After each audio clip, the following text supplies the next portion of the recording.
we go. This is about magic and magicians. And the first thing I need to talk about really is the spelling, magic or magic with a K. I've met people who actually totally loathe the idea that magic is spelt with a K. They think it's an affectation and it's not really a relevant thing. But however, it's supposedly Aleister Crowley who decided to use the spelling with a K, or the arcane spelling of magic, to differentiate magicians who are conjuring and entertainers and that kind of thing from magicians or magicians who were occult practitioners and whatever they did. And the quote that I really love there is from a film called Lord of Illusions, or a book and film by Clive Barker. And there are two worlds of magic. One is the glittering domain of the illusionist. The other is a secret place where magic is a terrifying reality. Here, men have the power of demons, and death itself is an illusion. And if you've seen the movie or read the book, you know that what Clive Barker does in that book is he does set the idea of real magic against theatrical magic in a very interesting way to create an intriguing story. So magic or magic, you take your pick. I think it's kind of useful sometimes to distinguish between magic with a K and conjuring magic, because I like both those things.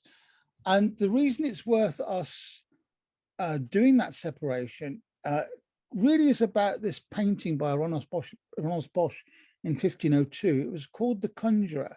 And if you notice there, the conjurer, who is the character on the right, is standing in front of a table on which are placed his items of amazement. There's the cups and balls trick, there's a magic wand there, and down by the side he's got the rings, the magic rings. He's got to his belt, he's got something that was called like a poacher's pouch, which most medieval and street magicians wore to hide all the stuff in. But the thing about this that's interesting is the people that are being amazed by the magician, there's at least one person who is not looking at the magician but looking up, who is stealing the other person's purse on the left there, and the little boy is distracting him. And this idea of magicians being something, or conjurers being something other than trustworthy, really does has come from a long history of this idea of the trickster. Interestingly, the tarot the Marseille tarot shows the magician card as the juggler.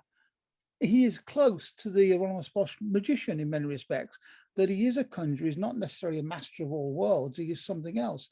Whereas we know from the Rider-Waite tarot, the magician is far more linked to the occult significance, and he has the altar with his weapons on, his magical implements on.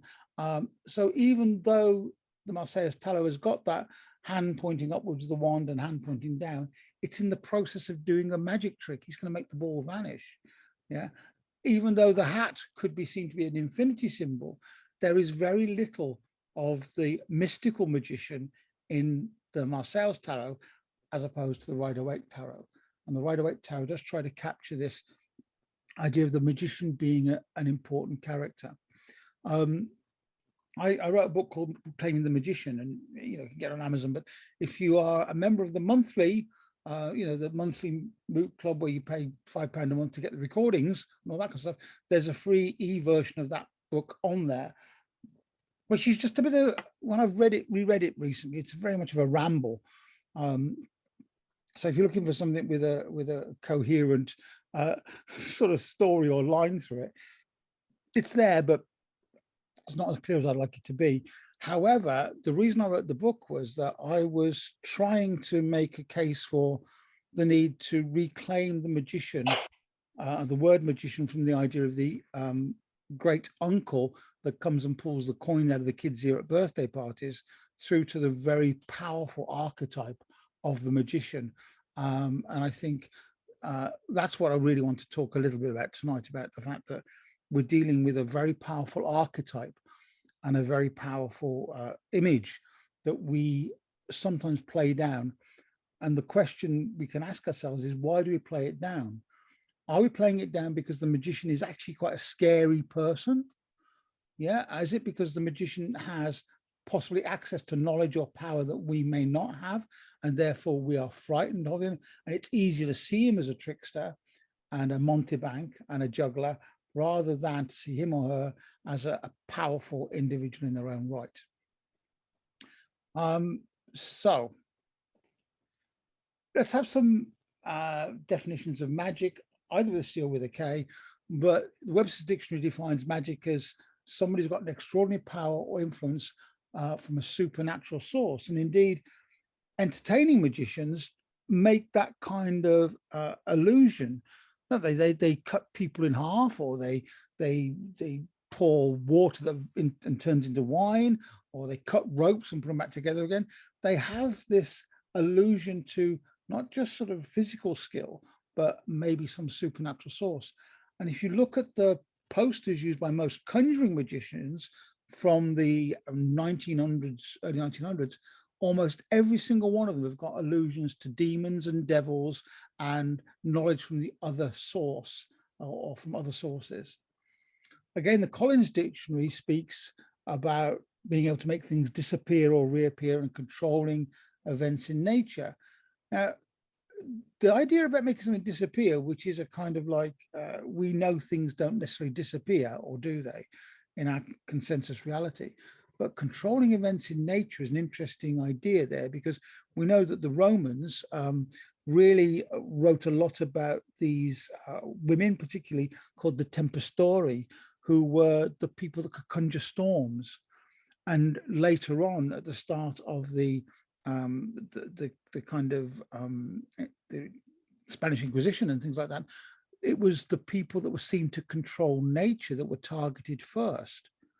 And that's because the ability to control nature is something that God can do. And if people claim they can do it, then actually they're either claiming to be God, or they're using satanic power in order to convince everybody they're godlike. And I think that's a really interesting kind of idea of this maleficent magic that crept in with the Renaissance. And so hold that for a minute, because then we're going to end up with a definition here by Crowley, Aleister Crowley, who said that magic is the science and art of causing change to occur in conformity with will. And I, for a long time, used to like that definition, because it said something about magic was about changing things. Magic was about transformation and change. And the idea of an act of magic is actually putting enough intention into it, enough willpower into it, if you like, that you can make those things change. We also know that Crowley's, one of other Crowley's comments was about the idea that, and harm it none, do what their will. And that causes us to question what we mean by willfulness and in accordance with will, because that can be seen as being hedonistic and quite base. Whereas if we understand the true nature of our will, maybe we're on a path to something more interesting. The definition I finally came to like the most is magic is a true understanding of the nature of nature, which I believe comes from Francis Barrett's The Magus. And the reason I like that is because it hints at that magic stems from an understanding of the way of the world, the way of the universe, the way of us, the way we interact with it. And when people truly are in tune with their surroundings and their environment, they appear, and they probably do real magical things because they are in tune. So I'm not trying to tell you what definition of magic you need to take. It's just a thought about what magic is. Because I, like many people here perhaps, think that magic is a very real thing. Magic happens by a series of processes that I engage in, either psychologically, emotionally, intellectually, or spiritually. In Magic in Theory and Practice, Aleister Crowley writes that the writing of a book is a magical act. And he talks about this idea that before we write the book, we get all of our tools together, which is the collecting of the things we need to cast the spell. Then we put our mind into it. We get this idea of what we want to write. We pick up our tools and we write the words. And eventually the words that we write, because we're willing those words to be written, turn into the book that we then edit and produce and sell. And I think that's kind of a really nice idea about what magic is. There's a very old Druid story about the little boy that goes to see the Druid and starts to sit with the Druid, who starts to instruct him in the ways of nature and the ways of magic. And as the boy gets old, he starts to not believe in magic anymore, starts to, in a way, distrust what the older Druid is saying. So the old Druid looks at him and puts his hands in front of the little boy and rubs his hands together and then blows on his hands. In the middle of his hands is a beautifully gilded belt buckle with Celtic symbols on. He said, "There you go, I've manifested this for you." And the little boy or young adult now looks at him, wow, magic. And then he stops to think. And he says, hang on a minute. He said, did you just make that with magic? And the old Druid said, well, I made it. I conceived of it. I drew the design. I worked the metal, and now I've produced it for you. And that's magic. Not the appearance of the belt buckle, but the process by which the belt buckle was made manifest. And the little boy says, well, I still don't understand. And the Druid says to him, it's not your concept of magic that's wrong, it's your concept of time, because time and magic work together. And I think that's a really powerful story, that idea that conceiving of something and bringing it forward to manifestation is a process, which in and of itself is magic, but it may not be supernatural, which we can talk about that in a moment. So in magic terms, there's a distinction between what's often called high magic and low magic. Now, this is not about what's the most important magic. It's not about what's the most significant magic. It's not about what's the most powerful magic in a way. Low magic has everything to do with the mundane world, the everyday world. Into low magic, you'd find people including things like healing and spell casting. In fact, the magic that is common amongst Wiccan practices, pagan practices. Now, it's not devaluing the magic as low magic, but it is in terms of being the lowest form of magic. It is dealing with the material realm. Whereas high magic tends to be magic that is ceremonial in nature, usually based within temples or lodges, and has a different purpose. Its intention isn't about making the mundane world better. The purpose of high magic is to make the magician better, whatever that means, to make the magician more in connection with themselves and the universe. And the symbols between the two have crossed over, and we'll look at reasons why that might be in a moment. But it's really interesting to think about these ideas that low magic, if you like, everyday magic, is about things that will help people in the everyday world, in the material realm, or to feel better about themselves and connected. Whereas ceremonial magic is often about philosophy and about connecting to the source, whatever you perceive that to be. And the processes are similar but very different, but they are related. Crowley's got this wonderful definition, second definition of magic, which I like, that magic is the science of understanding oneself and one's conditions. It's the art of applying that understanding in action. So therefore, high magic, ceremonial magic, is often about the understanding of the nature of yourself in terms of your reflection, in terms of some spiritual or sort of spiritual source. It's about connecting yourself to the cosmos in whichever way you believe that. And so we have this theurgy, which Crowley talks about, which is actually uniting ourselves with the divine, which would be the high magic, and taumaturgy, which would be that kind of a miracle worker. It literally means wonder worker by that, taumaturgy. who can actually have degree of, so we say, sanctity or closeness, and can perform so-called miracles or things that aren't explicable by natural or scientific laws.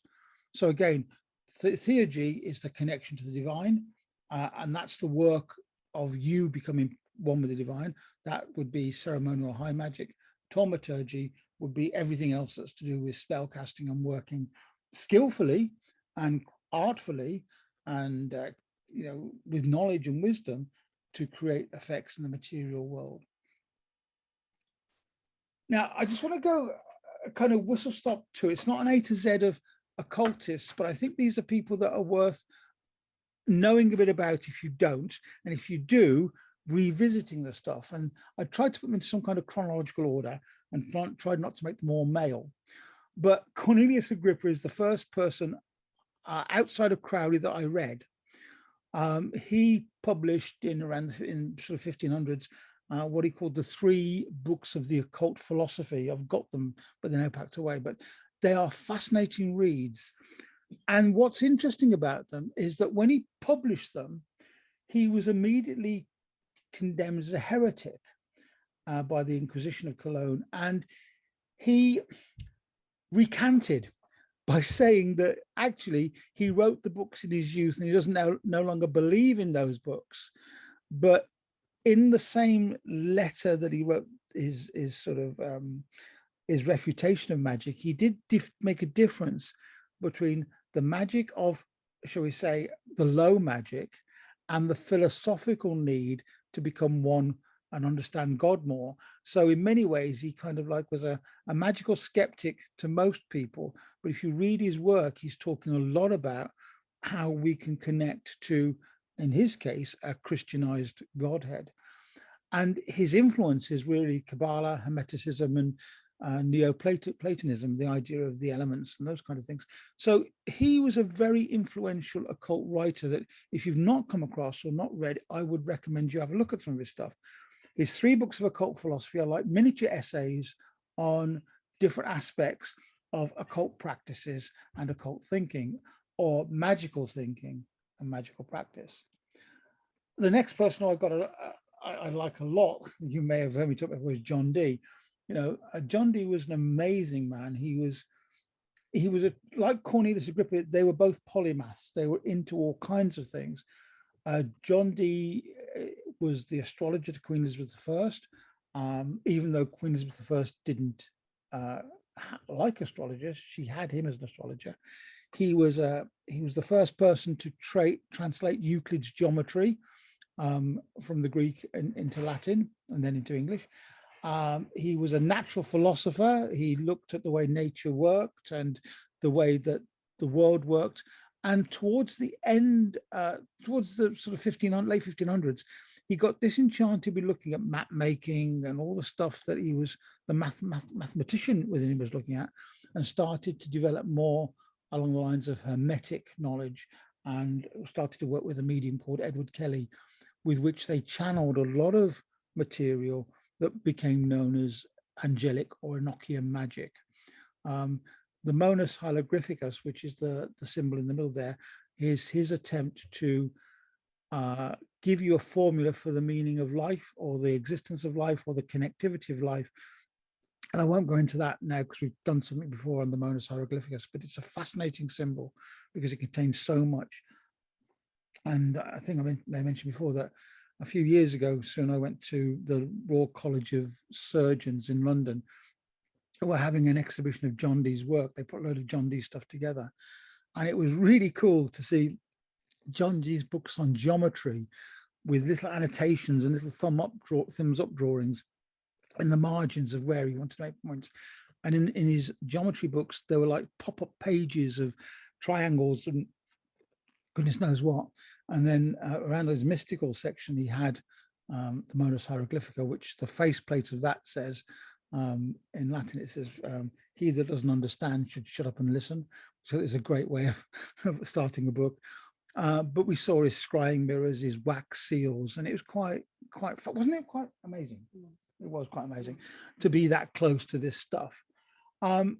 The thing about John Dee, and I could talk a lot more about him, but I necessarily won't, but he was this real powerful crossover between the world of science, if you like, and the world of mysticism, in the same way that Isaac Newton was much, much later, because many of you will know that Isaac Newton, the person who wrote about apples and gravity and falling on your head and stuff, most of his written works are about alchemy, not necessarily about the principles of mathematics that form the universe. Because in those days, science and esoteric thought were actually part of this thing called natural philosophy. They were trying to understand the nature and substance of the universe. And John Dee wasn't necessarily starting out to create a magical system. He was trying to find an angelic system which would allow him insights into how God created the universe, because John Dee was brought up in a Christian culture, and therefore everything was Christianized and angelic. The interesting thing is that a lot of his written work finds its way into later works, and also finds its way into modern Wicca, which we'll talk about a bit later on, perhaps. Francis Barrett is the other character that's really, really interesting. He's the one that wrote a textbook called The Magus, or The Celestial Intelligencer. And really, this guy was a reworking of Cornelius Agrippa, but he started to produce material that was more accessible to certain people. The thing we need to note here, by the way, is that so far all the people that we've looked at will have been in the upper echelons of society of the time. They were all literate, they were all able to access resources, they could all write, and they could all philosophize. They had the time to philosophize. If you've not, again, if you've not seen The Celestial Intelligencer, it's well worth a read. And I believe that's where I got the quote, magic is the true understanding of the nature of nature. So another character that's really interesting to look at is Samuel Little McGregor Mathers. There we go. You probably noticed, by the way, I've started sort of in the 1500s, and I'm leaping forward with key names. That doesn't mean that there weren't occult thinkers and magicians before the 1500s. It's just if I spent the whole evening going through the A to Z list, we'd be here until, I don't know, until the G7 summit ended. So it's kind of interesting just to pick on a few key names. Now, the reason this guy is important is that he was one of the co-founders of an organization called the Golden Dawn. And in many ways, McGregor Mathers for a while was the occultist, the magician that was the Golden Dawn. There are lots of reasons why that fell apart, which we won't go into now, but the story of the Golden Dawn is fascinating. But there he is, dressed in his regalia, preparing to perform a ritual. Now, what I'll save this in more detail for later, but the word perform a ritual is really important, which I'll talk about in a sec. Eliphas Levi is another character that crops up quite a lot. He was a poet, author. And notice how the Kabbalah crops up quite a lot. And the reason it crops up quite a lot is that at the beginning of the sort of 1600s, lots of material started to come into the print that were explorations of esoteric traditions that hadn't been written down or translated or accessible to the West. The Jewish Kabbalah was one of those systems that started to become very popular amongst non-Jewish occultists or magical practitioners. And so the Kabbalah is the root of so much of Western mysticism and esotericism that we can't sort of just ignore the fact that it's there. Eliphas Levi, his real name was Alphonse Louis Constant, is one of the most sort of influential occultists of the 19th century. He changed his name to Eliphas Levi because he thought a more Jewish name would give him more authenticity when he started to talk about the Jewish aspects of the Kabbalah. Now, this guy you may or may not have heard of, William Wynne Westcott. He was a coroner, a ceremonial physician, Freemason. He was high up in Freemasonry, high up in Theosophism, but he was co-founder, McGregor Mathers, of the Golden Dawn. Now, the story of the founding of the Golden Dawn is really interesting. William Wynne Westcott was looking for an alternative to Freemasonry, so the story goes. And he came across something called the cipher manuscripts, which were a series of parchments. They were not claimed to be that old, but they were written in cipher. They were written in code. And he and a friend translated these. And what they turned out to be was teachings about the Plato's elements in a magical context, as well as initiation rituals, which seemingly came from the Rosicrucians.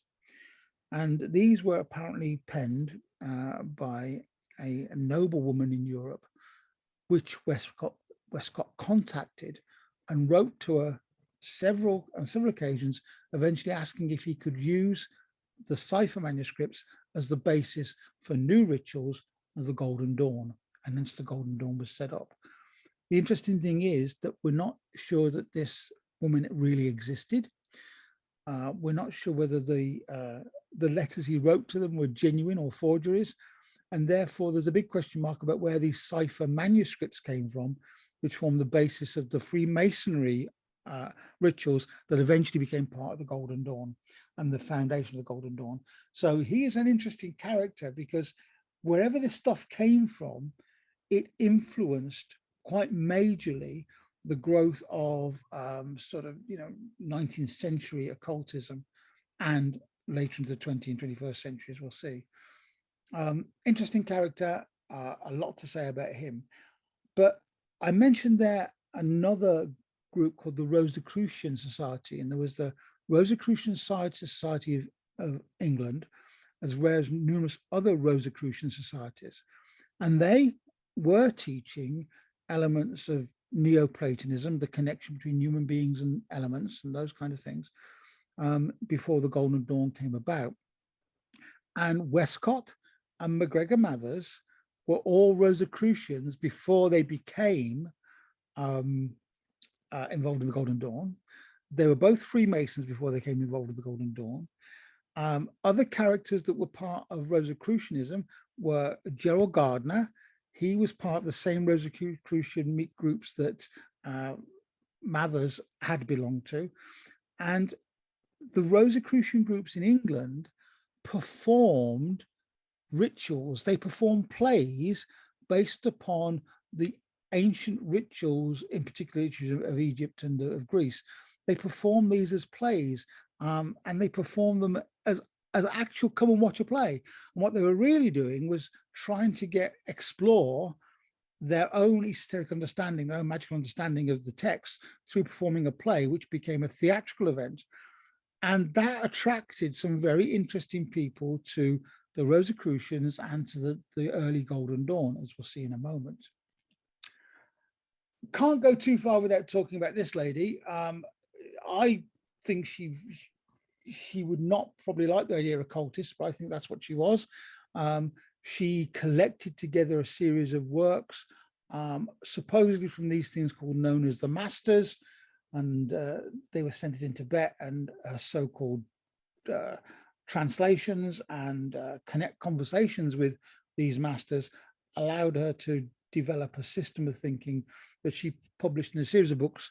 The two most important were Isis Unveiled 1 and 2. And she really founded this idea of we need to connect to the divine. For me, that places as a role in the role of a magician.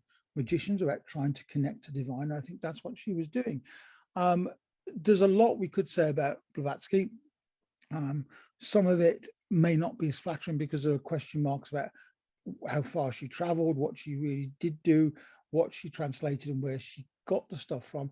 However, there's no denying the fact that theosophy of her particular version has survived and continues to survive, and the Theosophical Society continues to have these philosophical meetings and events exploring the nature of the divine and our connection with it. Now, Moina Mathers started life as Mina Bergson, and Mina Bergson was the sister of the philosopher Henry Bergson, who was the first Jewish man to be awarded a Nobel Prize for Literature, any Nobel Prize really.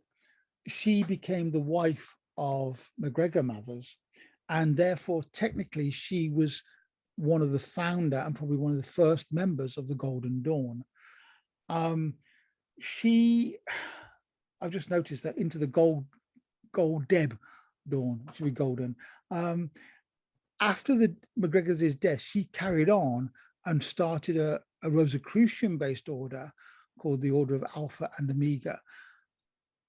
She came from a Rosicrucian background into mysticism. She was a performer, as were many others, this bohemian artist set that suddenly got drawn into exploring themselves through art and theatre and poetry. And that's what the Golden Dawn was, to be quite honest. It was a Freemasonry-like group that were open to women, but actually started to explore the nature of connection to ritual through art and poetry. Of course, this character here, many of you will know, Crowley, is the kind of character that you either love or you hate. In equal measures, I think I admire him and despise some of the things that I think he said or what he seemed to stand for. However, this guy was a very clever guy, and he really is responsible for many of the modern versions of magic that we see in the West, particularly. He developed the religion of Thelema, which was Hermetic, Kabbalistic, sex magic based religion, and in many respects, for him, anything went. I think if this guy had been born in the 60s, he wouldn't have become as infamous as he did, because actually, in many respects, he was, in his early days, he was talking about being able to free oneself from the limitations of convention. So his sexual activity, he was bisexual, his initial drug taking and experimentation with drugs was all pretty much too out there for many people of the late Victorian times and early times he was around. And so he was named the wickedest man in the world. He played to that publicity. He got thrown out of Greece because of terrible sort of activities. His temple of Thelema was shut down because it appeared to be nothing more than a brothel or bordello. However, if you read between the lines of some things he says, there is a lot of stuff that really does connect and resonate. And the reason he's important is that he joined the Golden Dawn to learn their secrets, and he very quickly, probably because he was a bit of an egotist, outgrew the Golden Dawn and caused some kind of trepidation and disruption in his ranks. And then when MacGregor Mathers had left the Golden Dawn, he went to MacGregor Mathers to get initiated into the highest level of the Golden Dawn. And he came back to London and said, there you go, I'm now initiated. I want the patents that say that I can actually deliver this stuff. And it caused a major rift in the Golden Dawn, which may have been partly responsible for it folding. Because it fragmented into different groups, and Crowley took his own group off from that. But a very interesting character. And I've taken the opening lines of the Book of Law, which was written in 1904. Again, if you get an opportunity to get the Book of the Law, give it a read because it's quite interesting. But I love this thing, every man and every woman is a star. That kind of, when I first read that years ago, it resonated with me. And when you look at his writings with a sideways glance, if that makes sense, you can see where he was actually making fun of the people who didn't think, and where he was actually writing stuff that people who wanted to know would understand. He, for me, is this interesting cross between con man and powerful magician. Coming to the end of this kind of very short A to Z, partly because I want to move on, but I'm just going to give you the sort of flavor of what these people were doing. Now, Austin Osman Spare was actually an artist an occultist, and he was really into Art Nouveau and using symbolism, and he's very much known for his depiction of monstrous and sexual imagery. I remember going to I think it was one of the Phoenix events that Eve was organizing, hearing a lecture of on Spare, who the person who was giving the lecture actually was showing some of his wonderful images where people were transforming from beast into person. And that symbolism of transformation is inherently magical, because what a magician's trying to do, they're trying to find ways to transform themselves and become, they're trying to wake up to who they really are, I guess. He developed, well, he didn't develop, he foregrounded a number of techniques that we know today. He foregrounded the importance of automatic writing, of automatic drawing, and the creation of sigils, which was one of the moots a few months ago. I'll be putting up that video, by the way, very shortly, about how to create sigils. And his key drive really was to discover the relationship between the unconscious mind and the conscious mind. The unconscious mind being the driver, the motivator, and the conscious mind being the, if you like, the present reflector of self. And this idea of transforming images, transforming symbols, and transforming self, for me, is a very magical act. I don't think I could have gone very far without talking about Violet. Violet is a major occultist and influencer. We know her as Dion Fortune. She wrote a lot of her magical texts, the stories first, and she founded the Fraternity of Inner Light, which was an occult organization which identified the ascended masters. Now, the reason that Blavatsky's masters didn't suit Dion Fortune, who did start out with Blavatsky as a theosophist, was that initially Blavatsky's masters didn't include Jesus as one of the key masters, whereas she believed her ascended masters must include Jesus. You can actually see again that some of these occultists, far from being devil worshippers, were very much influenced by Christian iconography, Christian mythology, and Christian story. But she was an incredible person, and you've got a liking for her, haven't you? Yes, I have. You have, yeah. And she some of the stories, and particularly, I think, is it the one about the sea goddesses? Sea priestesses. The sea priestess. If you read that carefully, there's a really wonderful description of rituals with mirrors and stuff like that. But I'll leave that for you to discover. Now, coming quite up to date, Israel Regardie is considered as being one of the key characters in occult or magical thinking. He was born in England. He was from an Orthodox Jewish family, but he rejected that in his teenage years to get an interest in theosophy, Hinduism, Buddhism, and Jewish mysticism. That's the Kabbalah, by the way. And so he wrote a lot of stuff that has become very influential in today's modern magical practice.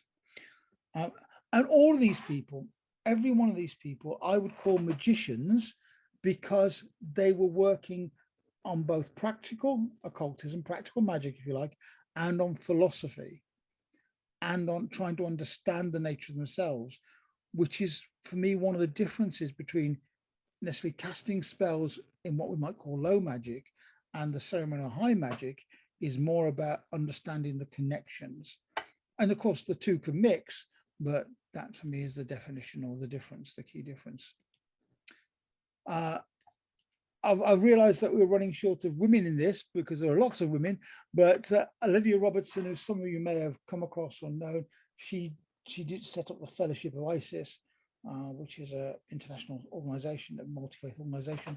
She has to be recognized as being somebody that was what we would call an occultist. She was looking at magic, and she was particularly drawn to Isis, the Egyptian goddess Isis, as being a symbol of the coming age of Aquarius.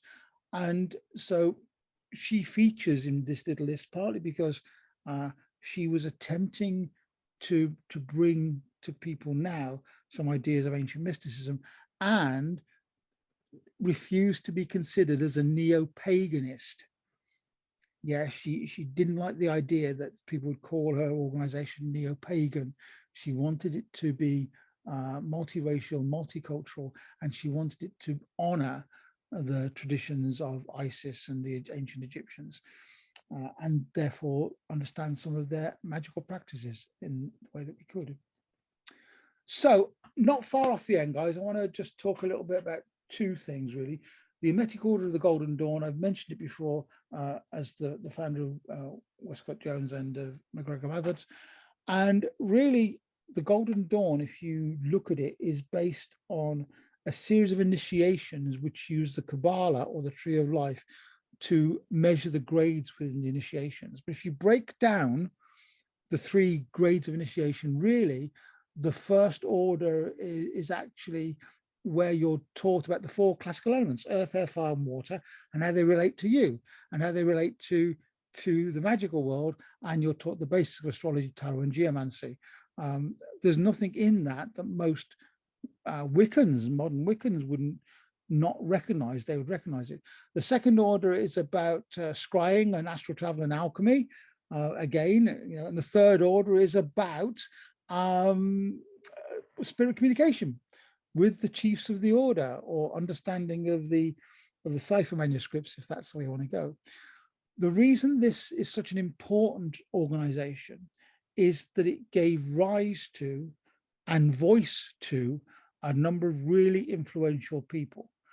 The women in the Golden Dawn were majorly important. Florence Farr was an actress. There was the Irish revolutionary Maud Gonne, and also Annie Horniman, a sort of philanthropist and wealthy woman who funded quite a lot of the early Rosicrucian theatre productions, which then got incorporated into the Golden Dawn. Really important person. William Butler Yeats, the poet, was a member of the Golden Dawn, as were Evelyn Underhill, as were Arnold Bennett, the author, Paul Foster Case, who went to develop something called BOTA, or Builders of the Tridium. Arthur Conan Doyle is probably a member of the Golden Dawn. Pamela Coleman Smith, the lady that designed the Rider Waite Tarot, it should be really called the Waite Smith Tarot. Bram Stoker, the author of Dracula, and A.E. Waite, the guy that talked about the tarot, were all members of the Golden Dawn, and really they took a lot of their inspiration from what the Golden Dawn was sharing, and therefore it leaked into other areas of the magical world. And we will recognize them as the Golden Dawn within modern Wicca practices today. And in fact, within modern Wicca practices today, you'll recognize the work of John Dee, because John Dee, as an angelic magician, talked about the angels of the watchtowers, which became the angels of the watchtowers in the Golden Dawn, which became the watchtowers of earth, air, fire, and water in Wicca. And the link there, of course, is, as I mentioned before, Gerald Gardner was actually one of the Rosicrucians, and he also knew Aleister Crowley. Ross Nichols, who developed re-energized Druidry, was also involved with the Rosicrucians.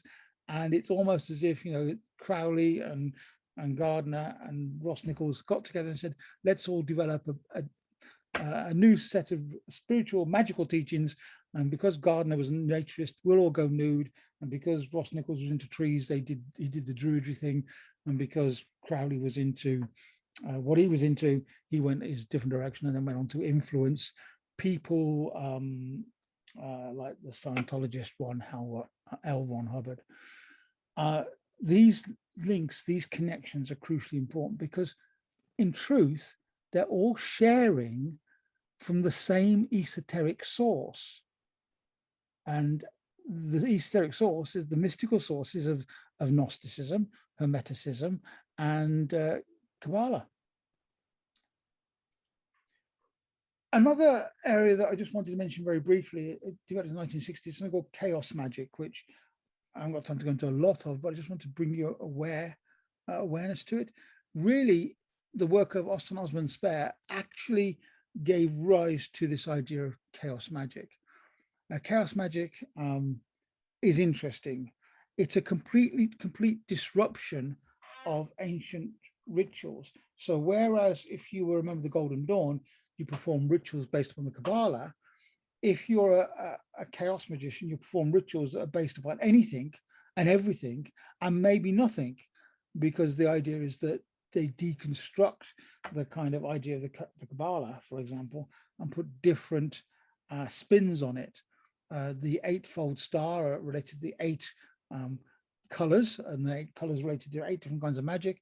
And one of those colors is octarine. Yes, that's from from the novels of forgot his name now, Terry Pratchett. Yeah, it's a deliberate way of trying to disrupt the form of thinking about magic, and in fact, it actually even questions the nature of theism within it. It's interesting, but notable followers of there was a guy called Peter J. Carroll, who wrote the book Liber Chaos, which is really interesting. And the guy called Genesis P. Orridge. Yes, it was meant to be porridge. Genesis P. Orridge is the gentleman that developed Psychic Youth and Psychic TV and the Psychic Group.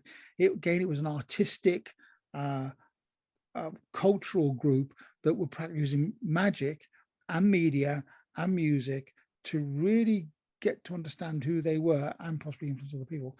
And also the poet William S. Burroughs, who is actually well known for creating poems, free speaking, free association poetry.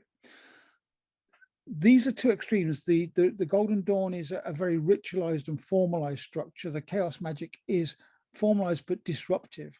So it was once described to me that a chaos magic ritual may start like a Wiccan ritual with the calling of the elements, then may move into a more of a Rosicrucian ritual, and then may start to reference Star Trek. And the idea being is that you're shocking the form and the norm so that your mind goes to a different place. If you're really interested, read Liber Chaos by Peter J. Carroll. Which brings us full circle to the magician. So we started off by trying to define what magic was. I've given you a list of people that I think were interesting to look at as magicians.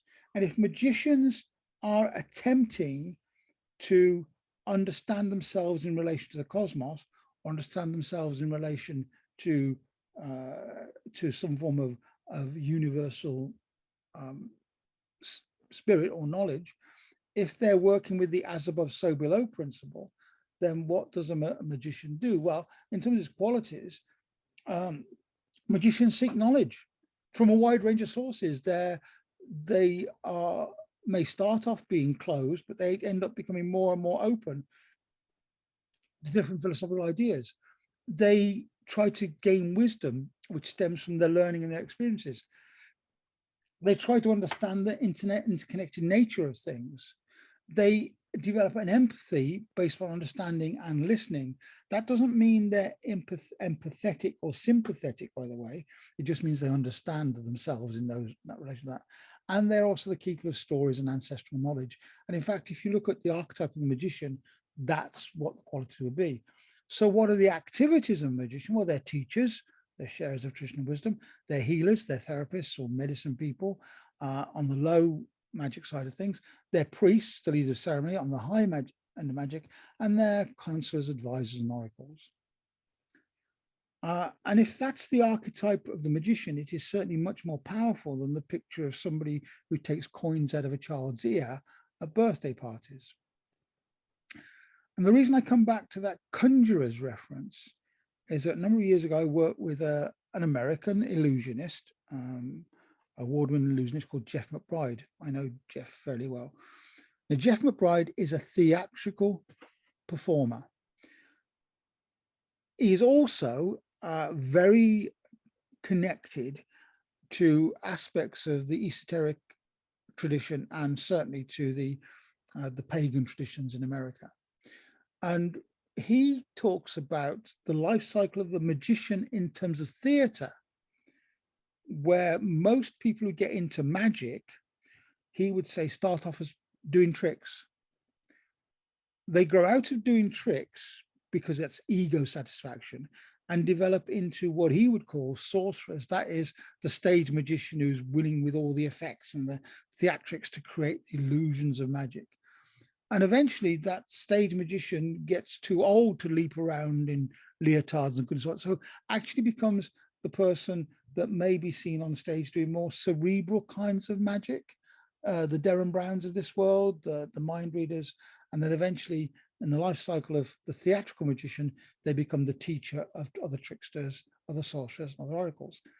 And when he presented this idea to a sort of theatrical group of magicians, which I was part of, I suddenly realized that the parallel here is really, really strong for esoteric magicians, for occultists, in that most magicians, most people engaging themselves in a magical path start off as an initiate.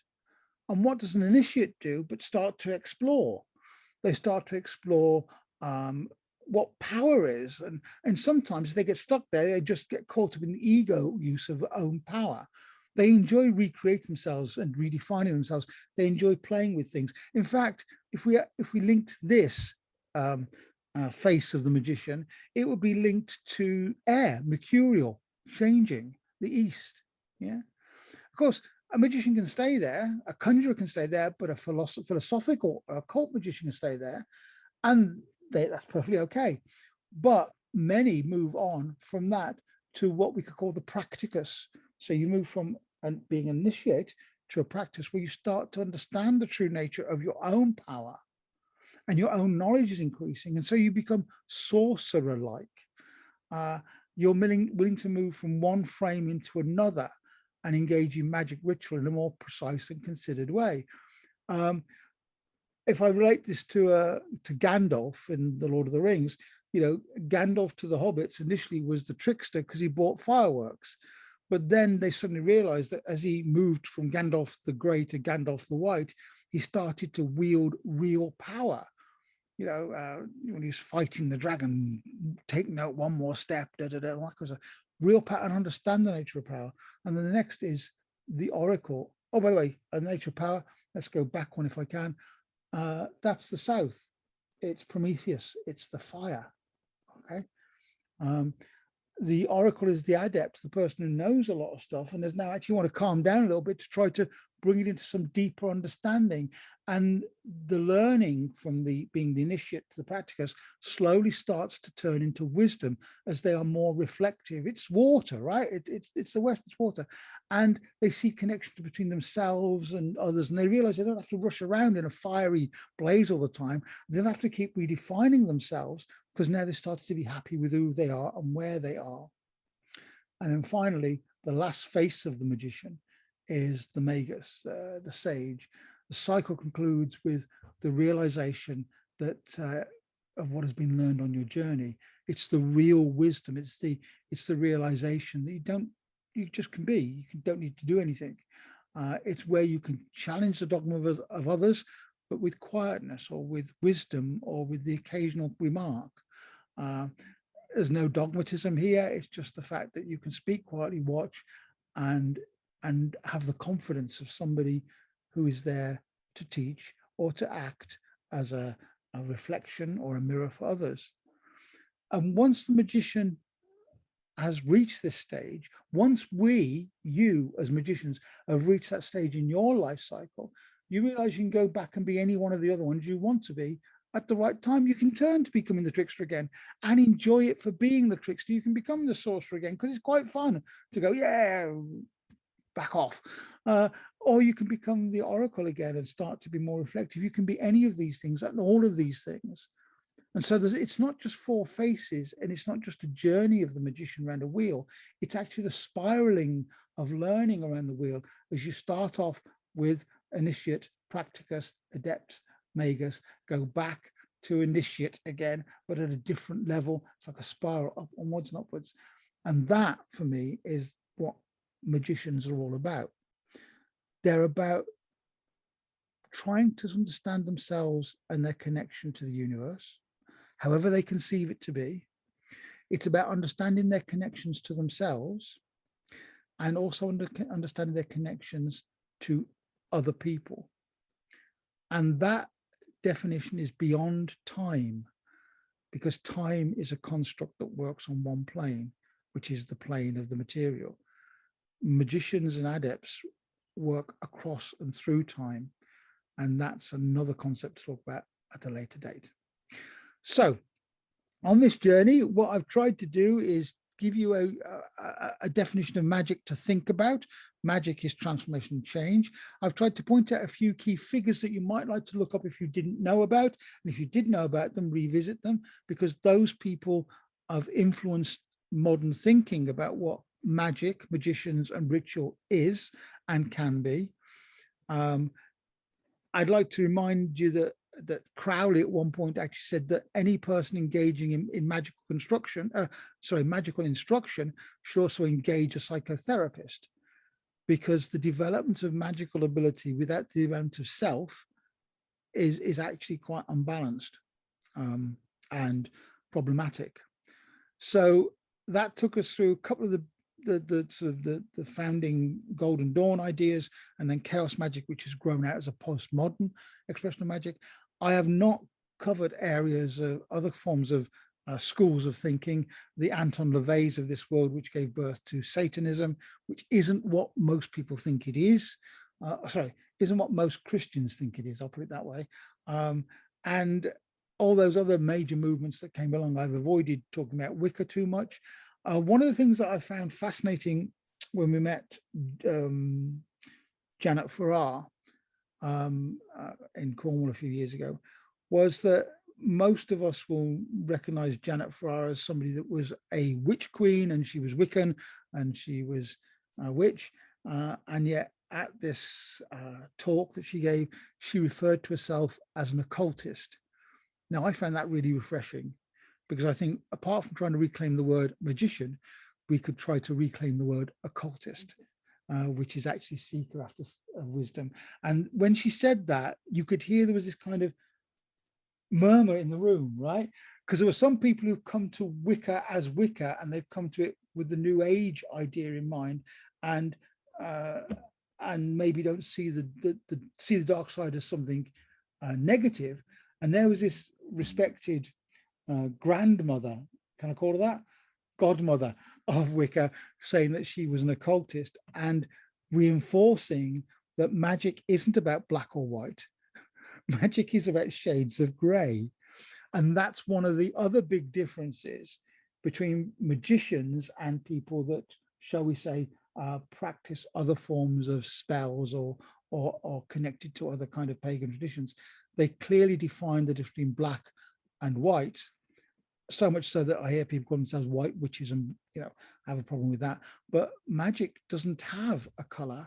It's all in the way that it is actually applied. A car is not a killing machine, it's a mode of transport, but in the wrong hands it becomes a killing machine, right?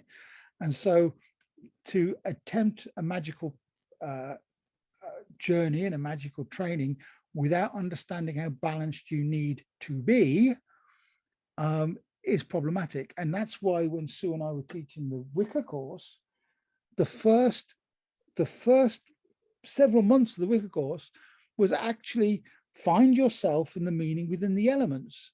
The majority of the course was that. In fact, the majority of the course was that. We had people turning up on the first weekend saying, when are we going to cast a spell? And our response was maybe never, because you've got to learn to understand yourself before you can do that. And in fact, the emphasis of that particular course really was drawn from the first level trainings of the Golden Dawn, which was all about, where is fire? What is my fire? Where is my air? What is my air? Where is my water? What is my earth?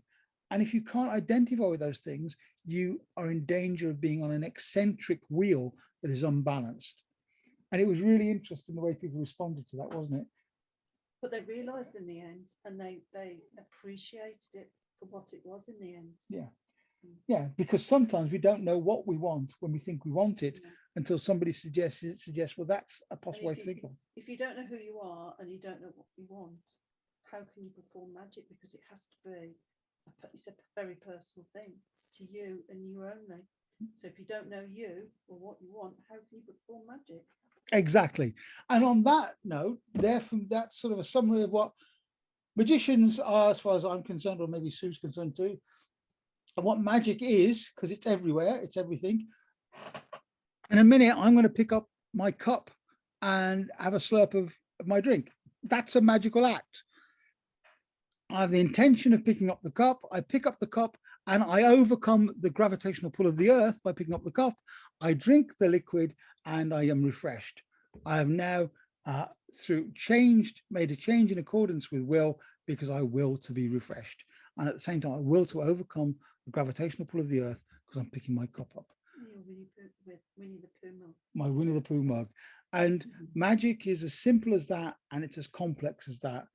And I think it'd be nice for those of us that understand that, when we meet people who don't understand that, to give them a few questions that might make them think about the stereotypes they're using to define people who are basically natural philosophers and are practical natural philosophers, which for me is what a magician is.